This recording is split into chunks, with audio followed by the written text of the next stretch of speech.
What's up YouTube, it's your boy Barcode. I'm back with another video. Triple S free-to-play AGULIS dungeon. I'm talking about the team comps that I used and what the best heroes you can use for this dungeon. If you like the content, you know what to do. Hit that sub button, hit the like button, hit that bell dingy dingy thing so you know when I post a video. Let's get to it.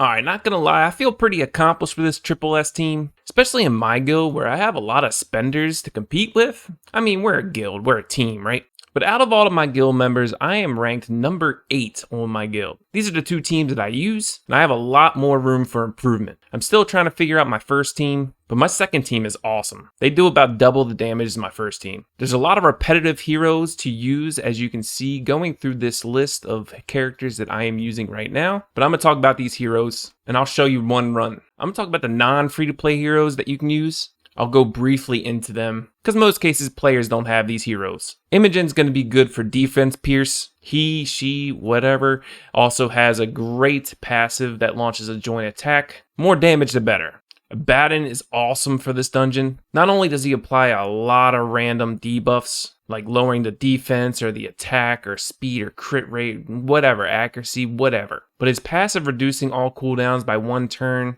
and the self-sustain he has is huge. Corruptible Rock is really good as well. Really any tanky damage dealer is good. All his attacks are based off of his max health, so it really helps his sustain and survivability. Mathesi is probably the second best healer you can bring. The AoE heal and the revive if you need it. Healing another ally and removing all the negative effects, which is the ignite. And her basic attack shielding an ally who has the lowest health. Gangelo is probably the best hero you can bring if you have, because poisons are king. Poison teams are a lot easier to build just tanky, and because poisons are a fixed damage amount, you can just build them tanky and let the poisons do its thing. And when you have Gangelo on the team, obviously poisons do more. Everybody knows Gangelo. Brand is also a huge character to use as a support. His ultimate removes 2 negative effects, which is huge. You're going to use him on one team, and another team you're going to use one specific legendary as well. I don't have Brand, I wish I did. But the defense up and the attack buff, he's someone you use on your nuker team that's not a poison comp. He applies an AoE shield with his trait, and he can apply an attack down, which is good against the boss. Obviously Zitlin really good as well. His curse is huge. He applies a shield and heal over time, applies precision down, and helps with accuracy and precision on your team. Blackhorn, by far one of the best healers for this dungeon. AoE heal with heal over time. The totem that heals and removes negative effects every turn, and an attack down on his first skill makes him just very hard to replace. Lydia, an awesome damage dealer for this, mainly because of her ignore defense on her ultimate, her trait that allows her to dodge, which is huge damage mitigation,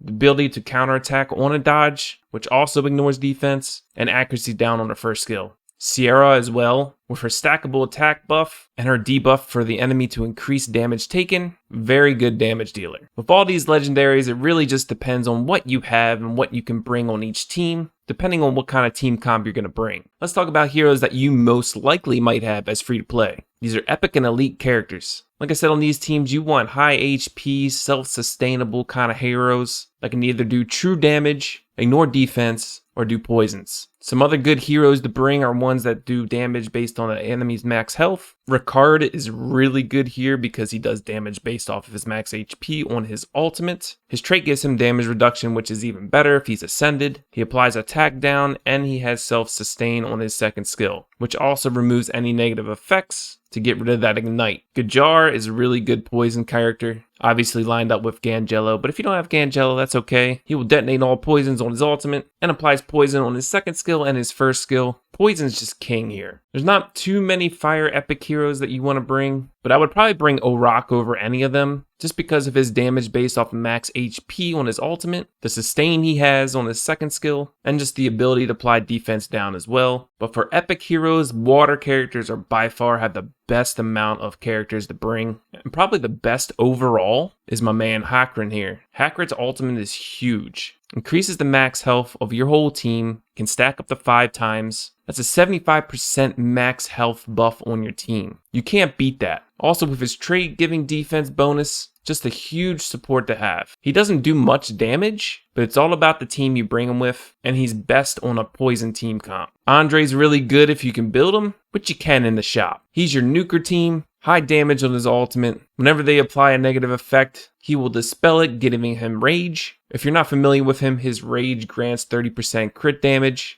And if he doesn't, it lowers the cooldown of his ultimate. William is really good here as well. The armor break, the counterattack on his second skill, and the joint attack on his first skill. He's definitely best to bring on like a nuker comp. You can also bring him on the poison team comp, but I found that there's some heroes you just cannot replace him with on a poison team comp, and I'll show that here in a bit. Jonathan is one of those self-sustained nukers that are really good as well. The attack scales with the amount of health lost by the target and how much rage he has and is expended. This also removes negative effects, which is helpful. He gets a damage reduction buff and gives his own self-attack buff. Every time he attacks, he gains rage. He regenerates his own health if he was hit in the previous turn, and he's going to get hit every time because the dragon does AoE every single time. Really good self-sustained nuker. But by far one of the best heroes as an epic is Xanthus. She's a poison queen. You can fully ascend her just by synthesizing. The amount of poisons she puts on and prolongs them with her ultimate. If you put her with the right team comp, it's huge.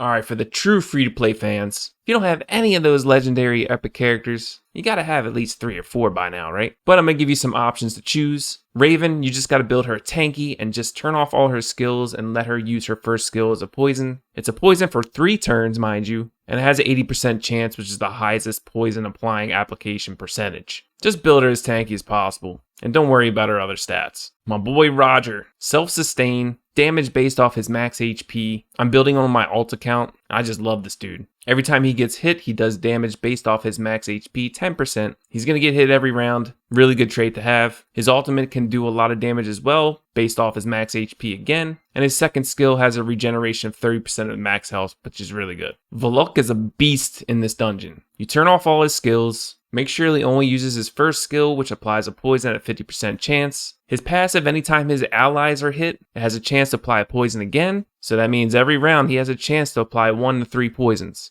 And when he gets hit, he applies accuracy down, which is great. If you don't have Blackhorn or Mathesia, Connor's definitely your best option for a healer. If you build him with high attack, he's going to have a huge shield. Obviously, his heal is going to be a lot as well. Has that chance to apply defense down. Really your third and best option for a healer. If you don't have Mathesia or Blackhorn, or you don't have both, then I would put in Rodira in the mix. But I assume at this point, you either have Blackhorn or Mathesia. And last but not least is my boy Charles here. You put him on a revival set and just make him super tanky with as much defense as you can. He's literally unkillable. He will be the last person on your team. Alright, I'm going to show you a quick run. My first team is just damage dealing nuker comp. It's really the best ones I have. My first team only does about like 100k maybe. I have Connor and William for the defense break, Zachary and Zatlux for the damage, William the counter attack and do joint attacks, and Connor for the shield and heal. On both teams I bring these 2 spells of Shield of Mercy and Gaia's Renewal. Over a whole long period of time, Shield of Mercy can go up on every single hero. You'll see that probably in the poison comp, because my poison comp takes forever to die. As you see in my poison comp, we have Hakron, Blackhorn, Valuk, and Xanthus. This team alone does over 200k. The first one that dies every single time is Xanthus, even with her built as a tanky hero. I'm starting to synthesize some more so I can get some dupes so I can get her to the 5th ascension so she applies more poisons.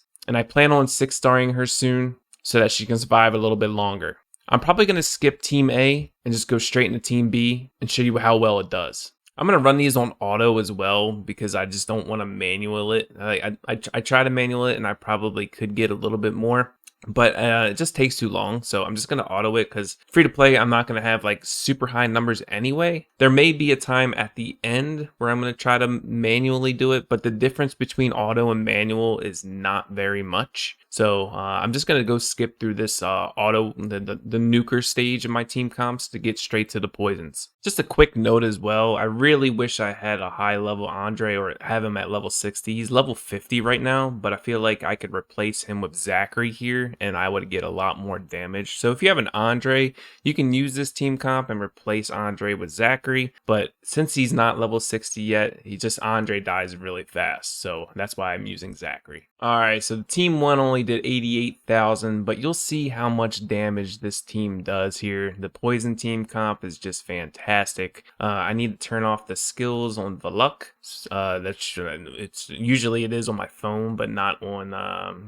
Nox here. So this is the team comp. They don't die until the dragon starts like one-shotting them, and that's like multiple rounds down the line. So I'm gonna go ahead and just let it play out. I might speed it up just a tad bit, but you'll see here the totem is cleansing all the ignites. I have heal over time spell going on and the shield spell and Gaia's renewal or whatever it is. The poisons tick every single time. It's got a lot of ticks already, and Santis will go ahead and like extend them when he gets a chance. But right now 1 2 3 4 5 6 7, so I'll go ahead and show the run, speed it up a little bit because it can be pretty long, and I hope you enjoy. Hakran is there obviously to max health up. He's already at max health 2. Really hard to kill my team right now. I mean, and agility, if you have agility on gear, agility is huge because you'll have a lot of more dodges. So that's what I plan on doing, is working on my gear for this team,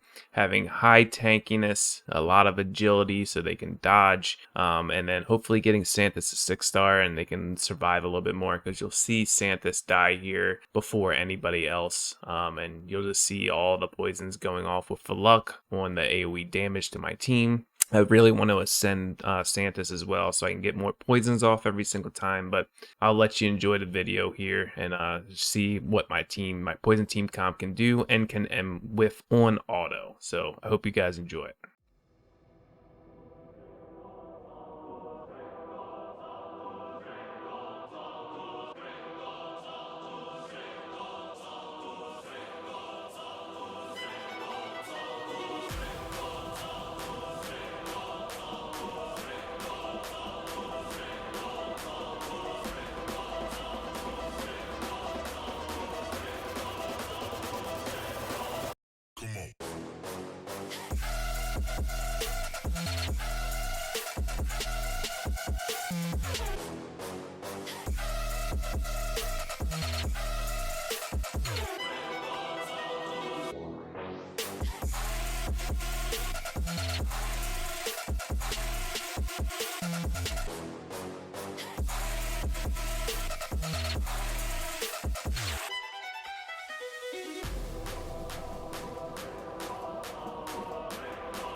Alright, so the RNG on that run wasn't very good. My Santis and Valuk died pretty early than normal, and my first team comp usually does like 100k, but that's alright. I like my score for free to play still. The one pet peeve I hate is I don't have like a damage meter like in any other dungeon or chapter that we can look at. The theory crafting to see who would be better in certain teams. They need to include a damage meter here just like everywhere else. But there you go, like I said, bad RNG on that run, but I mean, it's the same team that I brought the 341,000 to, Zachary Zatlux, same team here. So it's really just depends on the RNG of dodging and everything like that as well. The amount of poisons that get applied by Valuk, but not too shabby. I'm only 140,000 damage off of the actual individual ranking. And as you see here, it's obviously a little bit pay to advance to win, obviously here with 6-star Hakren, there's more ascensions all over, fully ascended Nat. But as you can see here at this top ranking, there's Abaddon, there's Santis, there's Hakren, there's Blackhorn, Bram, Mathesia, Jacob, which I didn't talk about, but if you have him fully ascended, obviously awesome with the Intrigue debuff he has. To lower the enemy's defense. I wish this would separate and to see how much damage is done on each team. That'd be nice as well. But really it just depends on what the game gives you and what you have